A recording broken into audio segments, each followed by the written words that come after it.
kalike ni mo tara sudo nyoro la ni suturala suturalen ko fe do be sigi kaddo ke suye o be chogodi o ye bidiya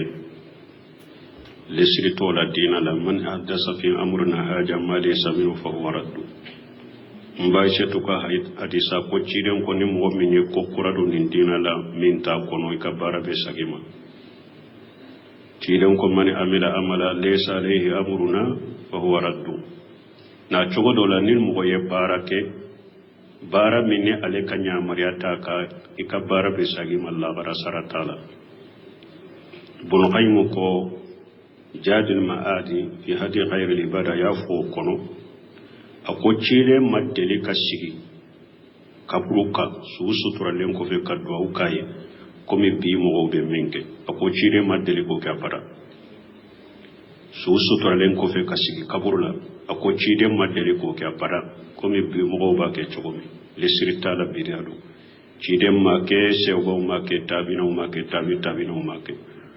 bal qur'ana ayaw ni hadisa yo bali ko tanadefo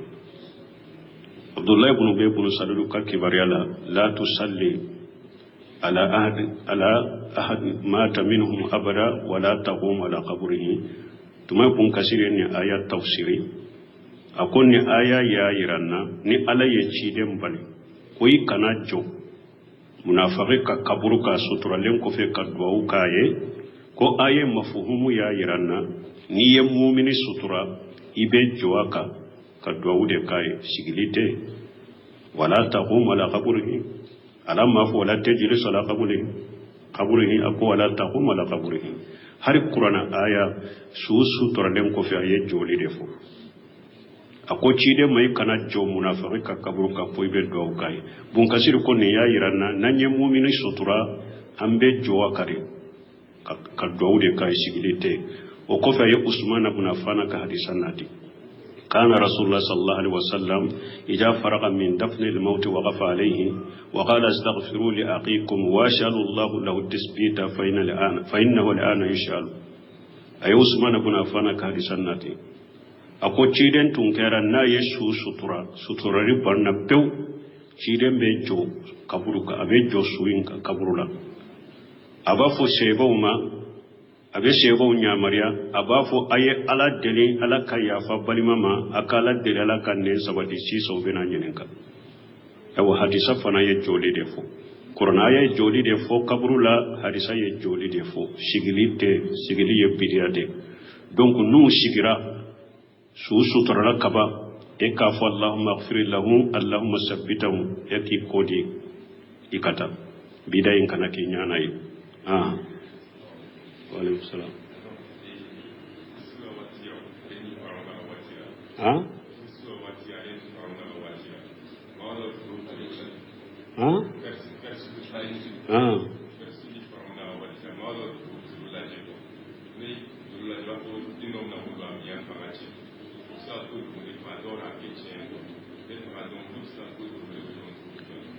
bo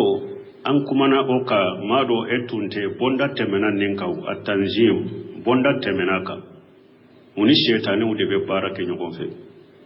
nu dole wulaje ibasoro akelen kelebe uni shetani ude be barake nyogonfe kibariya munun be fo sankabala ni shetani munun be yele nyogonka kata sankaba kibariya upuruti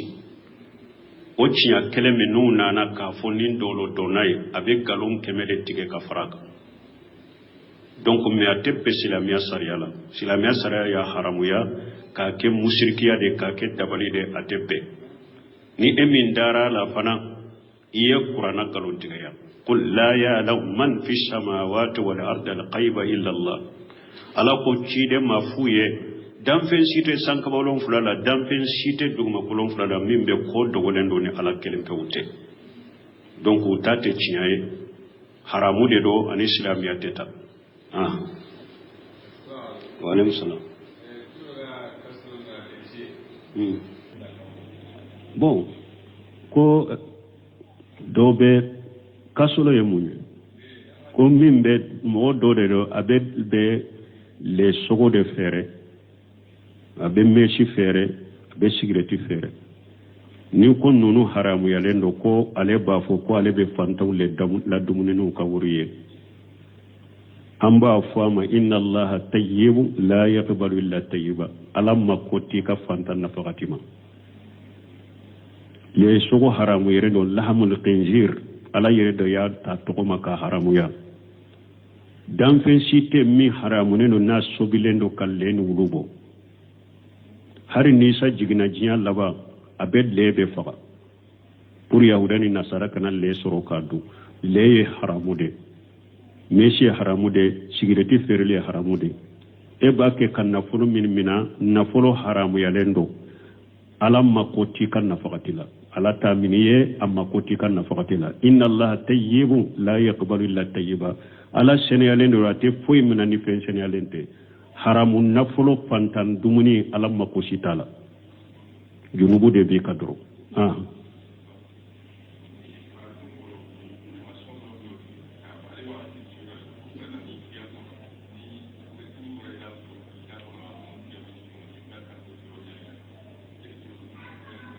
bon ni nye mun fo ko farafin fe misaliya do tamase do bu bolo ko e ko ni ye mun ke ni dumune ke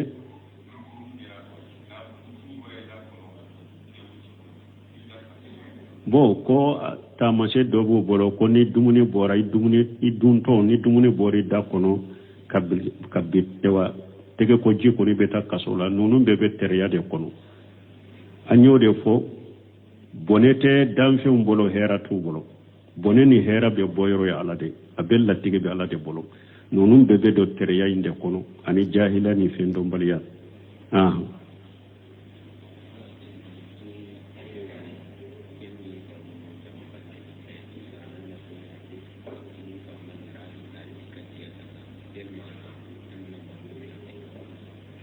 bo ko do ko ale be jamana ko fe ko ale bange baga ko ale ka muso bila kana le mambe min fo ko e ka bange ba ko ka muso kana ko min ka maneta do nin ko sugini bange baga be chogo mi ka sulhu do ani nyunyo nje chogo ni ka be chogo mi aboke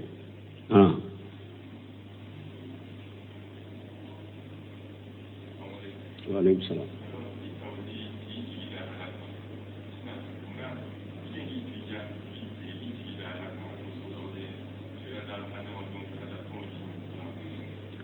nan ko an kan jigi da alaka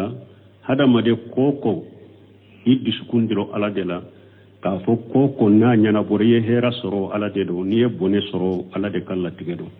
me hada madun ta ube kulu ke sababu de ala ya Allah daga nyankan ni sababu ke mbe sababu inke me tusuru hada madem min fulen ni nyen ni nyina fe atese ka ke ni ala de majena atese ka ke ni ala de majena tusuru ebe sababu daga lenke me kana isinsi sababu daga lenka bo nanko ika ala kelempeu de ni be delili ke ala deli ni be demenyina ala fe demenyina ala fe ni be damakasi ala la tawhid bonda la nunu faram fansha bena debe nyini delili ye chogo ya fulade ni ye damfen deli fenna shebe minna adarwana ni la bashiti ika wala masala eka doni bi bolo adalembe duguma itese ki yerenyu mogo do temenen bi mogo do nana temela fonan kedo fanga bala karasan de me ki nyun ka doni la ni nye deli ni de me nyine minye ni dagara abesen ninna o della be musa ka kisala wastaqasahu alladhi min siyatihi tumami musa nana barisalanka ma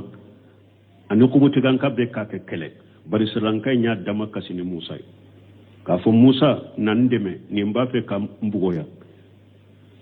o ka deme ni fena ni karasa be nyogona ka kulo ka mugo wole karasa nan deme ni mbafe ka bagumaya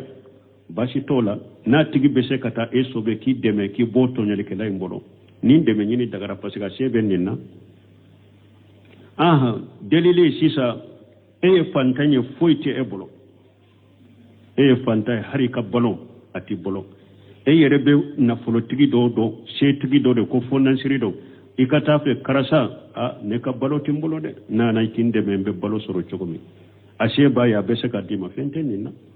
ube karasanna ne kin deme kam manan ku di man fana bese ka jago ke kin ka balo soro chogome e yere bado a sheba ya bese ka ke fenten ni na ni e fen ndele dan fen fe a shebe minna bashi tola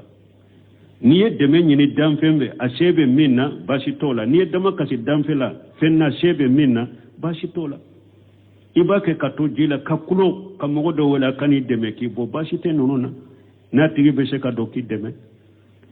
bashi te ni na mais delili sugu juma i kana foyi delala ni ala te garjage ti ela kata damfen do ma kaburu tigi do ma garjage donna wata ka baray inna allah wa rajahu ala de garjari ke lay bo nyina ala de fe garjage te damfen molo ko abesa ga garjage ke ela bana benna kata sula be kaburu kono karsa ne bana ne nun ka bana bonna te so wala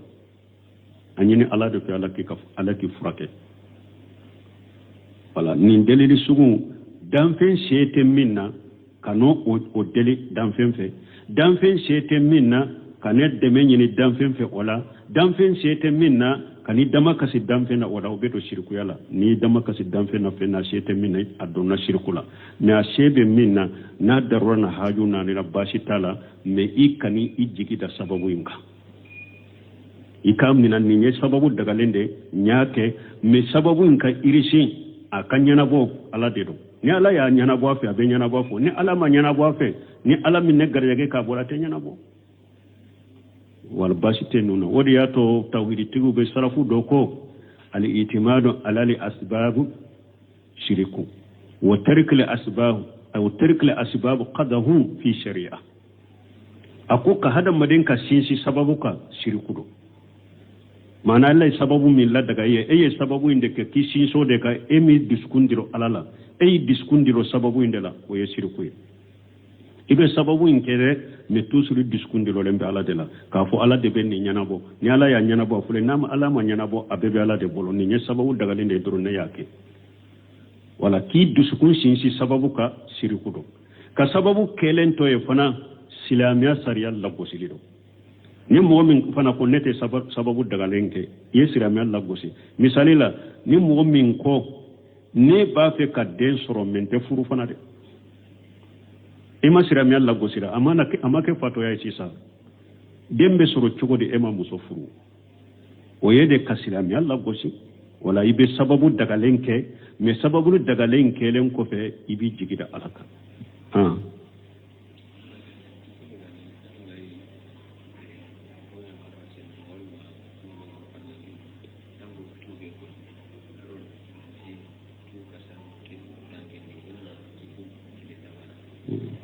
bo ko ni hada madembe ewa mogol salo le ayaw kala mo ko be ji kono ko be tuminke ko ani ni be mogol la gosi ne ba ke tu ko bi ka yala nonu nye kelenye ba hada madon ka sabalu ka hakili soro aye miri kola a hakili ka miri kola munun na fa ba ka jani lagra ebe aya munun kala ibe tuminke ya aya in kala ni daji munun be ibe wulude tujila aya mboto ji ewa daji mboto de tenya fo e ka fo tu oyede aya kalan alaka aya in kalan ni daji minye aya in ka barka ubala ko tu ji kono ube ko to atugula ube keni ode ani ni bi tigera hada madena iba Allah ko ji ko tu o tu be ka har ni daji mabo nunu hada maden kana ko don kamiri ko do la dro ko be doni ke baw bila kuma fula hada maden ko yire ko suma ko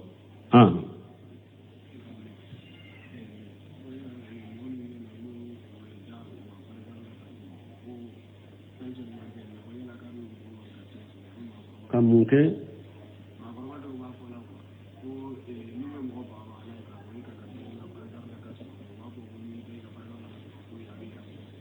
bo kuma kurbaw do ba foy kana da barake rola kasin ko ko bi kerjage si lesirite nunu na dina kono ni koni be hada maden ka bara de la bisara akabara eru wakati ate daga yayi kasin ko ka bara toye wala mais min to oye ka fo ko ni in sin waray ka barake do yoro bi garjage sur nonu be tere yado kono be haramu wa alaikum salam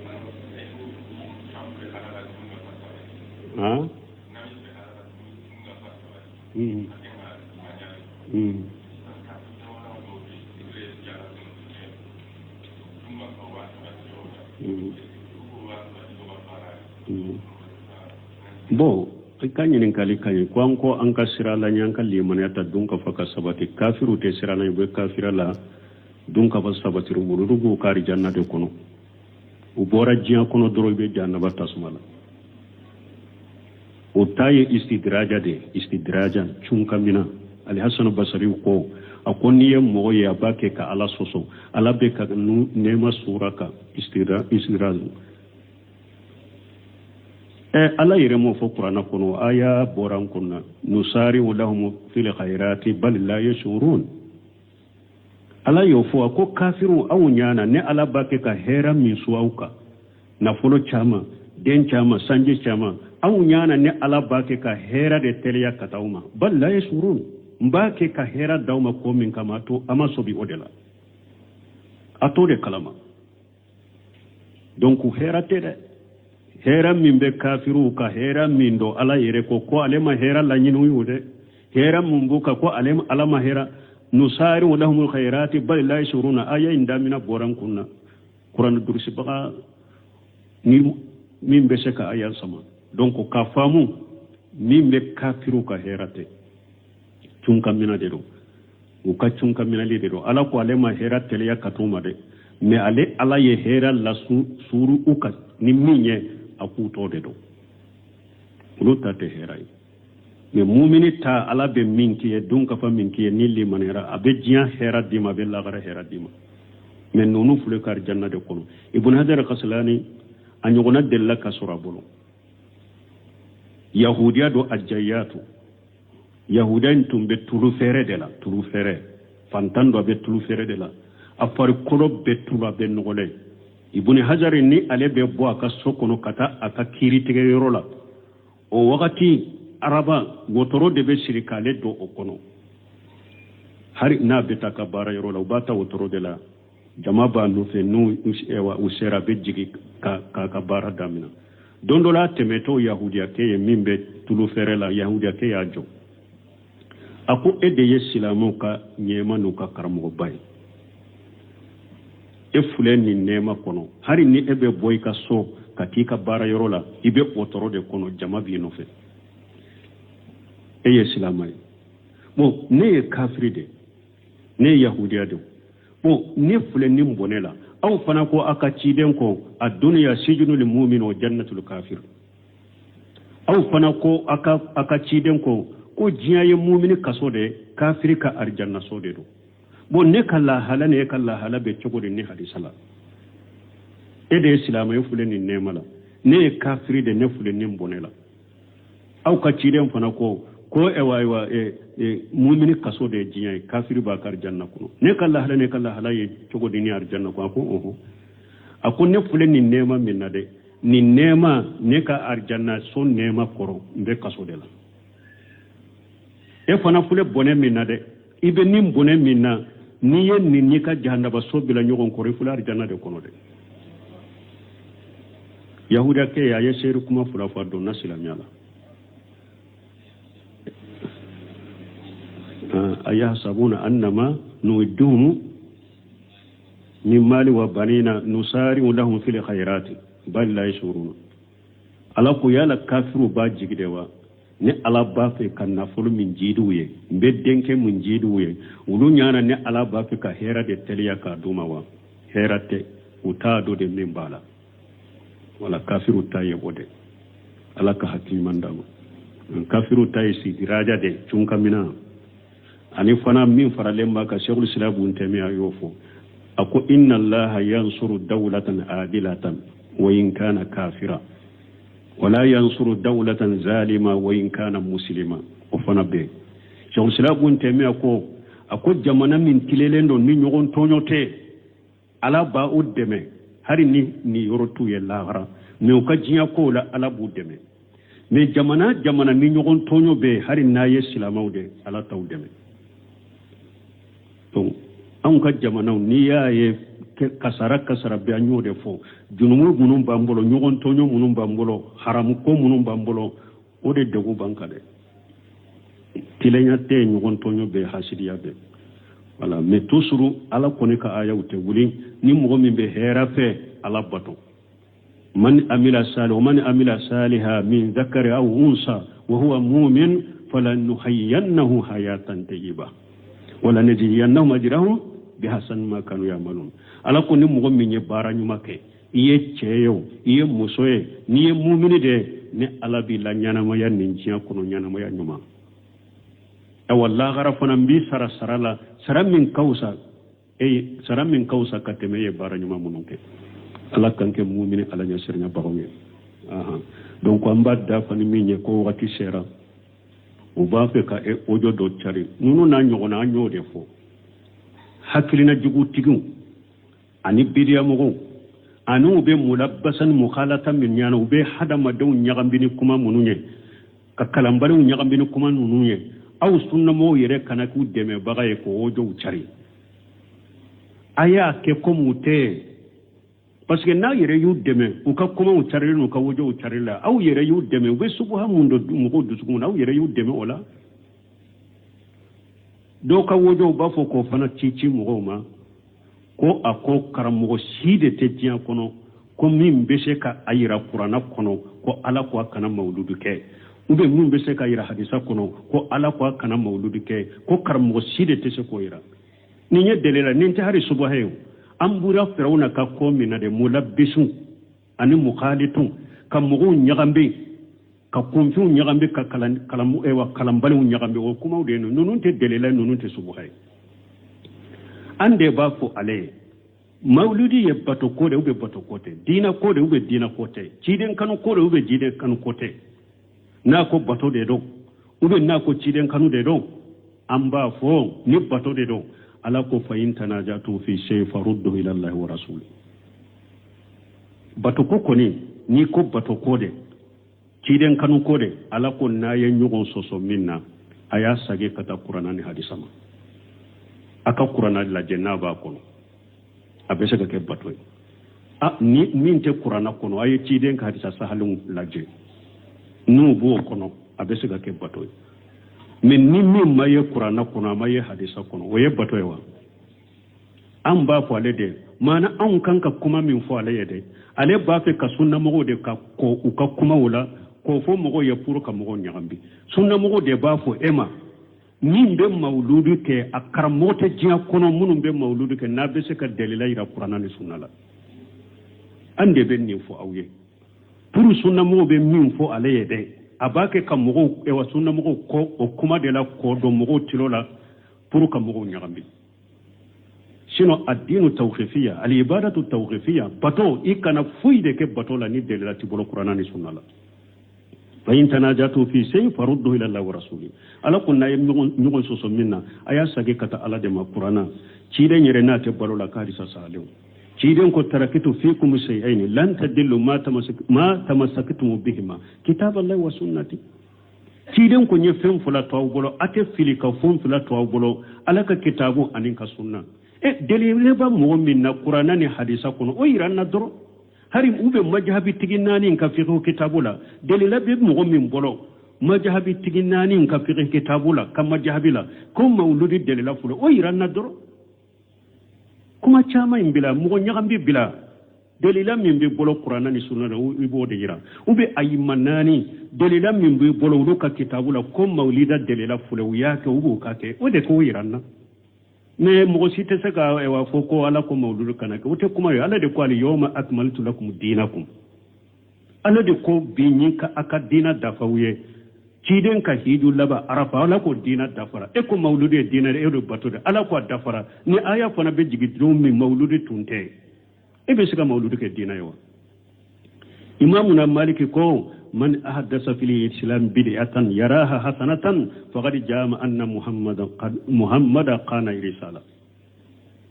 لأن الله تعالى قال اليوم أكملت لكم دينكم وأتممت عليكم نعمتي ورديت لكم الإسلام دينا فمن لم يكن يومئذ دينا فلن يكون اليوم دينا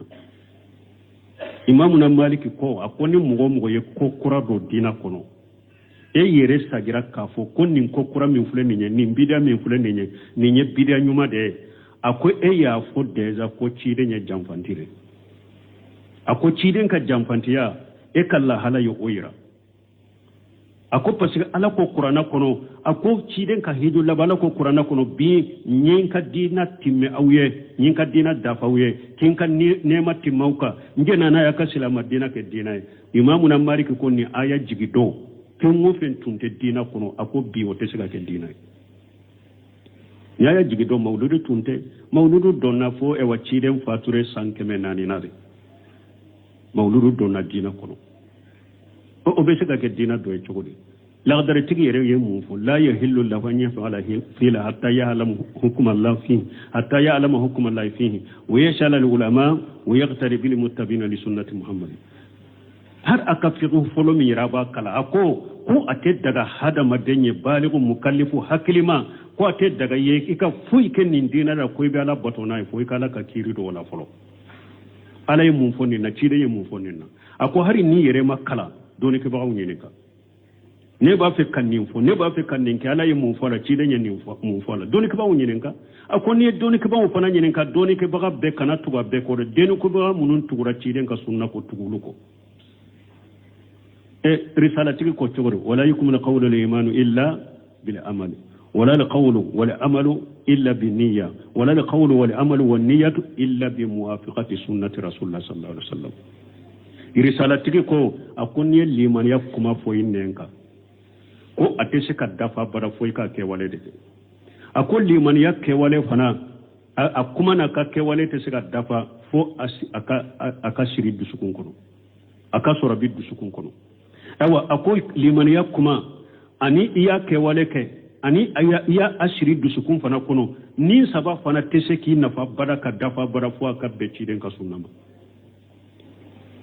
fo aka becci den ka sunnama ade dalila iranna qur'ana ni hadisa de la mawlidu kola ube majhabi nani tigi ka kitabu la ka majhabi la mawlidi be doni ke bayo ayimma minka ayimma nani mawlidi de minka majhabi la ya ira mo la ke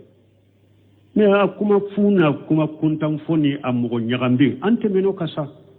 aw nyana hakili de te mo lawa ni internet tilela ebi ka kuma fo mo wore be ka kuma fo min be français de me min be anglais de do min be arabu de do aba agoshi internet la derela be min tala ba ye yoronin kele derela mi te min tala ni be kuma fu fola abe do yoronin kele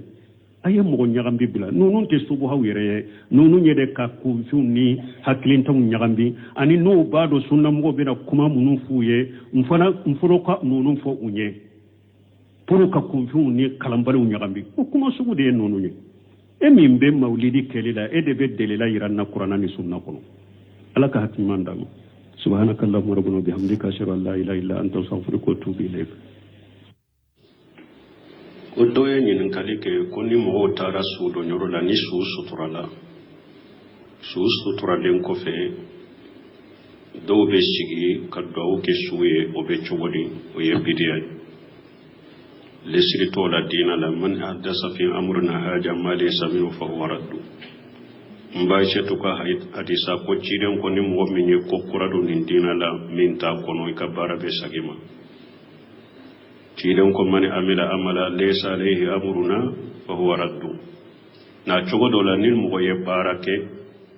bara minni ale kanya mariata ka ika barabe sagima Allah barasara taala bunu qaymu ko جاد المآدي في هدي غير العبادة يفو كنو أكو تشيري مدلي كشيكي كبروكا سوسو ترالين كوفي كدوا وكاي كومي بي مغو بمينك أكو تشيري مدلي كوكي أبدا سوسو ترالين كوفي كشيكي كبرولا أكو تشيري مدلي كوكي أبدا كومي بي مغو باكي چوكومي لسرطة لبيريادو تشيري ماكي سيوغو ماكي تابينو ماكي تابينو ماكي بل قرانا آية ونحديثة ويوبالي كوتانا دفو عبد الله بن أبي بن سلول كبار لا تصلي على أحد مات منهم أبدا ولا تقوم على قبره تما يكون كثيرين آيات تفسيري أكون آية يا إيرانا ني على يجيدم بالي كوي كنا جو منافقك كبرك سطرالين كفي كدواو كاي ko aye mafuhumu ya iranna ni ye mu'mini sutura ibe joaka ka dawude kai sigilite wala taqum ala qabrihi ala ma fu wala tajlis ala qabrihi ako wala taqum ala qabrihi hari qur'ana aya susu toralen ko fe aye joli defo ako cide mai kana jo munafiqi ka kaburu ka poibe do kai bun kasir ko ne ya yiranna nanye mu'mini sutura ambe jo akare ka do de kai sigilite o ko fe aye usman ibn affan ka hadisan nati كان رسول الله صلى الله عليه وسلم إذا فرغ من دفن الموت وقف عليه وقال استغفروا لأخيكم واسألوا الله له التثبيت فإنه الآن يسأل أي عثمان بن عفان كحديث الناتي أكو تشيدن تنكر نا يسوع سترة ربنا بيو تشيدن بيجو كبروك أبيجو سوين كبرولا أبا فو سيبوما abe sebo nyamaria abafo aye ala deli ala kayafa balimama akala deli ala kanne sabati si so bena nyenenka yawo hadisa fana ye joli defo qur'ana ye joli defo kabrula hadisa ye joli defo sigili ye bidiyade donc nu sigira su sutura kaba e ka fa allahumma ighfir lahum allahumma sabbitahum yaki kodi ikata bidayin kana kinyana yi وعليكم السلام